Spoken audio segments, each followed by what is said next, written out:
A supreme test of her diplomatic good manners came on a trip to Morocco in 1980. The state visit got off to a bad start when she had to wait in her car for half an hour because the welcoming banquet wasn't ready. The King of Morocco was not a man noted for his punctuality, to put it mildly. So one has to understand the nature of the monarchy in Morocco, where the king is an absolute monarch.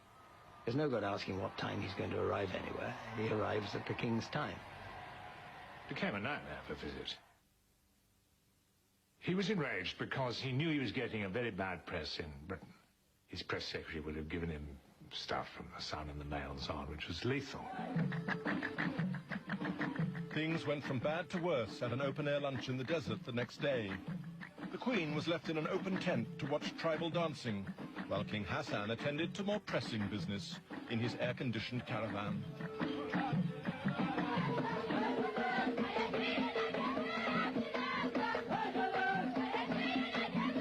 There was various displays which went on longer and longer.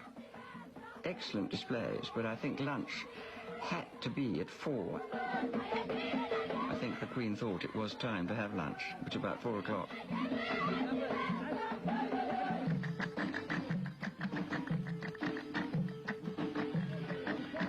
He had sent his chamberlain to see the Queen to say, could she postpone by 1 hour the dinner which she was holding on Britannia that evening. And I received this message, and I went to see the Queen and said, well, what do we do now? And she said, well, of course, I can't change it, because lots of people have been invited for such and such an hour, and there's no way of reaching them all, and saying, it's an hour later, but please tell the Chamberlain that I quite understand that His Majesty is delayed. He arrived with some princes who had not been invited, and in a great rage because his suggestion had not been acted on. Absolute monarchs don't like to be disobeyed. The trip seemed on the brink of disaster. With the Queen, he conducted a fairly inane conversation about personalities. He was rather frightened of the Queen, I think, but with me, because he was in a furious temper, he was hissing in French.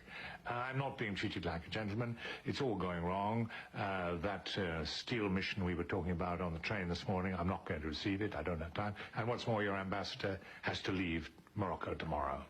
And I was quite inexperienced then. I didn't know what the hell to do. The royal advice was, stay cool, keep smiling, and do nothing. And this was right, because the next day was all smiles and presents of carpets and everything was fine. And the ambassador in question was knighted by the Queen on Britannia.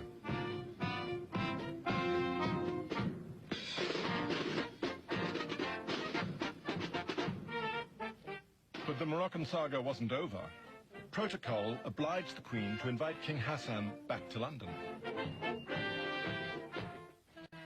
Her Majesty's Foreign Office had learned from the first visit. They sent a special envoy out to Morocco on a delicate mission. Well, I don't know how many people have had to go and confront an absolute monarch in an African country and tell him not to be late, but that's what I had to do.